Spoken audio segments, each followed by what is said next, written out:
नमस्कार दोस्तों एक लड़के के मोबाइल पर लगातार नोटिफिकेशन बज रही थी।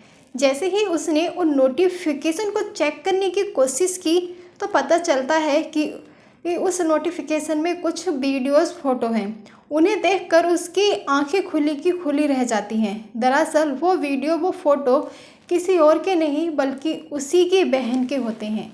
हालांकि उसने इस मामले को छुपाने की दबाने की कोशिश की, किसी से जिक्र न करने की कोशिश की, लेकिन अनजान नंबर से जिस तरह से मैसेज आ रहे थे वह फिर से आना शुरू हो जाते हैं। आखिरकार उसके सब्र का बांध टूट जाता है। वह अपनी बहन से इन फोटो और इन वीडियो के बारे में जब सच पूछता है तो जो सच सामने आता है तभी एक ऐसे कत्ल की कहानी लिखी जाती है जिसको सुनने के बाद शायद आप लोग भी हैरान रह जाएंगे, परेशान हो जाएंगे।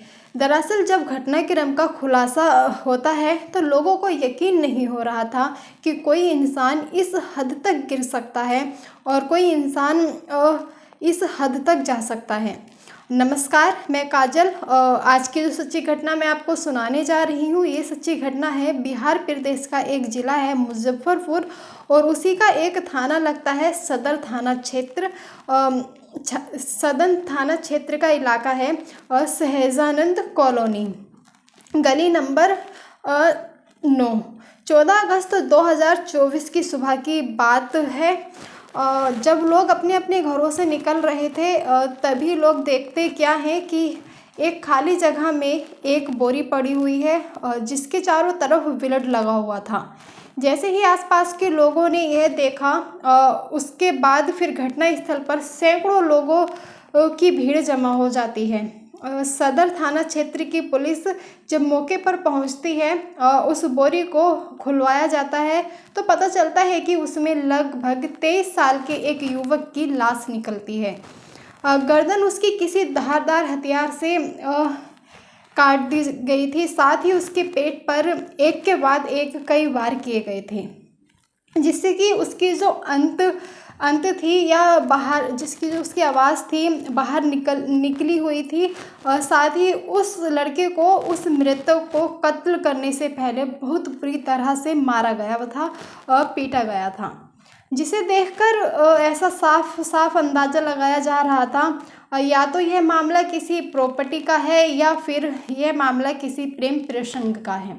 पुलिस ने जब इस मामले की जांच पड़ताल करना शुरू किया तो उसके बारे में कुछ खास पता नहीं चल पा रहा था। अब जैसे ही यह मामला सोशल मीडिया पर होता है तो इसी घटना से संबंधित इस लड़के से संबंधित कुछ लोग थाने में संपर्क करते हैं और कहते हैं कि हमारा बेटा 13 अगस्त 2024 की रात लगभग 8:30 बजे से लापता है। उसका मोबाइल नंबर काम नहीं कर रहा था। हमने उसे हर जगह तलाश करने की कोशिश की लेकिन वह मिल नहीं पा रहा था। आखिरकार पुलिस ने जब उस लाश का उन लोगों को संपर्क किया, उसके बारे में बताया, उसको दिखाया और दिखाने के बाद उन्होंने पहचान किया कि यह लड़का कोई और नहीं बल्कि उनका ही बेटा है, जो कि बरूरा थाना क्षेत्र का गांव सस लगता है, वहां का रहने वाला था। 23 साल का एक लड़का जिसका नाम जयप्रकाश कुमार होता है। जयप्रकाश कुमार यूँ तो गोवा में रहकर इलेक्ट्रीशियन का काम करता है, लेकिन यहाँ पर अचानक कैसे आया, पुलिस के लिए परिवार के लिए कई तरह के सवाल थे। पुलिस ने और परिवार ने जब इस घटनाक्रम के बारे में जानने की कोशिश की तो पुलिस ने सीसीटीवी कैमरे भी खंगाले और सीसीटीवी कैमरे के माध्यम से पता चलता है कि 3 व्यक्ति होते हैं। एक साइकिल पर इस बोरी के अंदर लाश रखकर वो लेकर जा रही हैं और आराम से कोई उन्हें देख भी रहा हो, लेकिन जो सीसीटीवी कैमरा था वह देख लेता है, अपने अंदर कैद कर लेता है। पुलिस ने इस सबूत को भी जुटाया लेकिन अभी भी सवाल ये है कि यही वहीं का वहीं खड़ा था कि आखिरकार वे 3 लोग कौन हैं, क्यों हत्या की गई है, इसके पीछे कारण क्या है। परिवार वालों से बातचीत करने की कोशिश कर रहे थे तो परिवार वालों ने भी इस मामले में बिल्कुल अनभिता जताई। अन्विता जताई। साथ ही जो उस लड़के का मोबाइल नंबर होता है उस मोबाइल नंबर को पुलिस को प्रोवाइड करा दिया जाता है। पुलिस ने अब इसकी कॉल जो थी वो निकलवा लेती है। सीडीआर निकलवा लिया है और सीडीआर निकलवाने के बाद पता चलता है कि साहिबगंज का एक अहियारपुर एक जगह लगती है, वहाँ की रहने वाली एक लड़की है ललिता। ललिता और जयप्रकाश की बहुत सारी बातें हुआ करती थीं। जब ये गोवा में था तब भी बातें होती थीं और पहले भी इसका आपस में एक दूसरे से संपर्क बना हुआ था। मरने से पहले भी इसी लड़की यानी कि ललिता से बातचीत थी।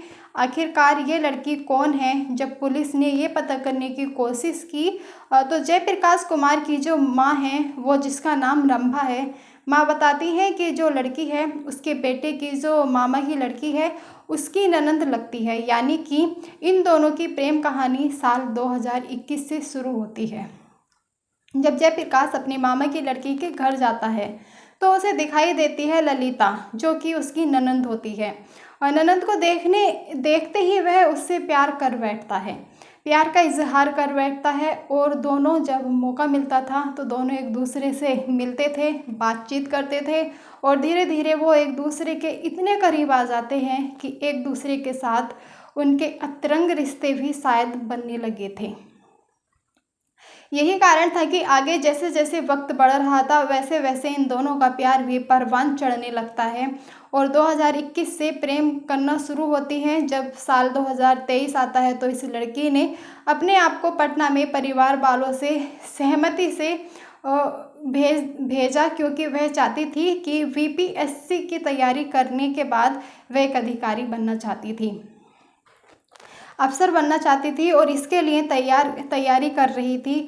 इधर लड़का कम पढ़ा लिखा होता है लेकिन वह इलेक्ट्रीशियन का काम करने के लिए गोवा चला जाता है। गोवा में जाने के बाद वो अपनी प्रेमिका ललिता से बहुत सारी बातें किया करता था।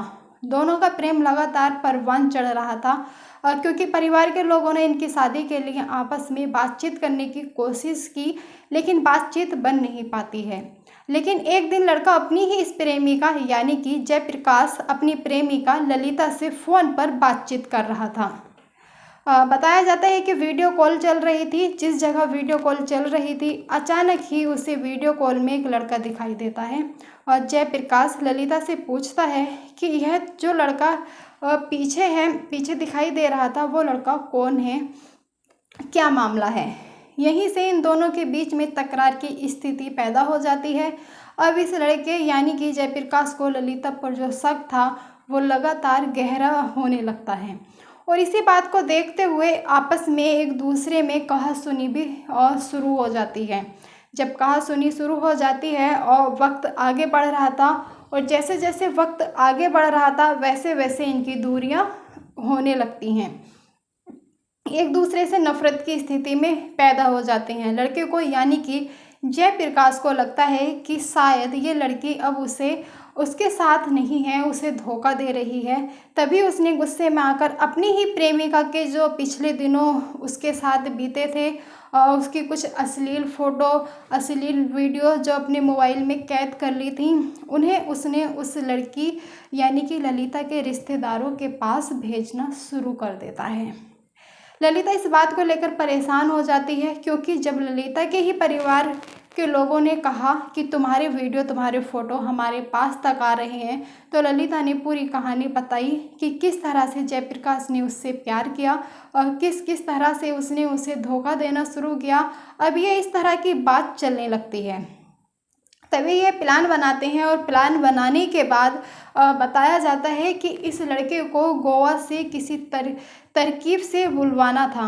लेकिन जैसे ही लड़के ने उस लड़के यानी कि जयप्रकाश को फ़ोन किया तो जयप्रकाश कहता है कि मैंने तुम्हारे साथ जो किया है वह बहुत गलत है। कहीं ऐसा तो नहीं है कि तुम मुझे बुलाकर अपने पास मार डालो, कहीं कत्ल तो नहीं कर डालोगी। लेकिन लड़की कहती है कि मैं तुम्हारा कत्ल नहीं बल्कि मैं तुम्हारे साथ शादी करना चाहती हूँ और मैंने अपने परिवार के 1-2 लोगों को मना भी लिया है। जब इस तरह की बात थी तो 13 अगस्त 2024 को वो लड़का मुजफ्फर पहुँच जाता है। गोवा से लगभग 2000 किमी चलने के बाद अपनी प्रेमिका के पास पहुंच जाता है और एक होटल में बैठकर आराम से खाना पीना नाश्ता वगैरह करते हैं। और नाश्ता करने के बाद तब वो एक ऐसी जगह लेके जाती है और जो उसके मामा के लड़के का किराए का मकान होता है। और जब जैसे ही दरवाज़ा खुलता है तो पता चलता है कि उस लड़की के पिता, उस लड़की का भाई और उस लड़की की बहन और उस लड़की के मामा का लड़का मौके पर मौजूद होते हैं। पहले तो उसे शायद बहुत बुरी तरह से मारा जाता है, पीटा जाता है और इस तरह की मीडिया रिपोर्ट बताती है। उसके बाद जब उनका मन भर जाता है तब उस लड़के की गर्दन को रेत दिया जाता है, रौंद दिया जाता है। जैसे ही गर्दन रेती जाती है तो उसके बाद फिर उसके पेट में कुछ धाराधार चीज़ें मारी जाती हैं, हथियार मारे जाते हैं, जिसकी वजह से उसकी पेट की जो आंतें थीं वो बाहर निकल जाती हैं। और जब तक लड़के का दम नहीं निकल जाता, जब तक लड़का मर नहीं जाता, जब तक उन्हें इम्तिनान नहीं होता, तसल्ली नहीं होती और उसकी लाश को वो एक बोरी में फेंक देते हैं और कहीं बाहर फेंक कर आ जाते हैं। और रात के अंधेरे में 13 अगस्त 2024 की रात को साइकिल पर सवार शव रखने के बाद सबको बोरी के अंदर रखा जाता है और इस घटना स्थल से लगभग 100 मीटर दूर खाली जगह पर फेंक दिया जाता है। लेकिन यह मामला पूरी सीसीटीवी कैमरे में कैद हो जाता है और जो वाकई कुछ कहानी थी उस मृतक लड़का जो प्रकाश कुमार होता है, उसकी मां रंभा ने इन 5 आरोपियों के खिलाफ, यानी कि ललिता, उसके पिता, उसका भाई और उसके बहनोई, उसका ममीरा भाई, इनके खिलाफ मुकदमा दर्ज कर देती है। फिलहाल पुलिस इस मामले की जांच पड़ताल में जुटी हुई है। जितने आरोपी हैं उनको तलाश करने में जुटी हुई है। पुलिस की कोशिश है कि इस घटनाक्रम का खुलासा पुलिस ने कर ही दिया है, क्योंकि प्रेम प्रसंग में अश्लील फ़ोटो वीडियो वायरल किए जाते हैं और साथ ही लड़की ने शादी का झांसा देकर 200 किमी दूर से अपने प्रेमी को बुलवाकर अपने ही परिवार के लोगों को कत्ल की घटना को अंजाम दिलवाया। प्रेमिका ने अपने प्रेमी से जो उसकी गंदी पिक्चरें थी और उसको वायरल करने का इंतकाम का बदला लिया। और पुलिस अभी किसी ठोस नतीजे पर नहीं पहुंची है। पुलिस की जांच अभी जारी है और पुलिस की कोशिश है कि कम से कम समय में जांच करने के बाद इस मामले की चार्जशीट कोर्ट में लगाई जाए और कम से कम समय में इन सभी आरोपियों को कड़ी से कड़ी सज़ा दिलवाई जाए। और इस घटना के बाद माँ का रो रो कर बुरा हाल हो जाता है और जिन जिन लोगों ने भी इस घटना के बारे में सुना उन लोगों के रोंगटे खड़े हो जाते हैं। क्योंकि जिस तरह इस लड़के को, यानी कि प्रेमी को, जिस बुरी तरह से मारा गया था, उसे टॉर्चर किया गया था, उसे सुनने के बाद शायद किसी के भी रोंगटे खड़े हो जाएंगे। दोस्तों, इस पूरे घटनाक्रम को सुनाना किसी का दिल दुखाना नहीं था और किसी को परेशान करना नहीं था, बल्कि आप लोगों को जागरूक करना था, सचेत करना था। अपने घर के जो आपके बच्चे हैं उनको थोड़ा समझा कर रखो और बस। और ऐसे ही वीडियोस देखने के लिए हमारे चैनल को सब्सक्राइब कर लो। धन्यवाद।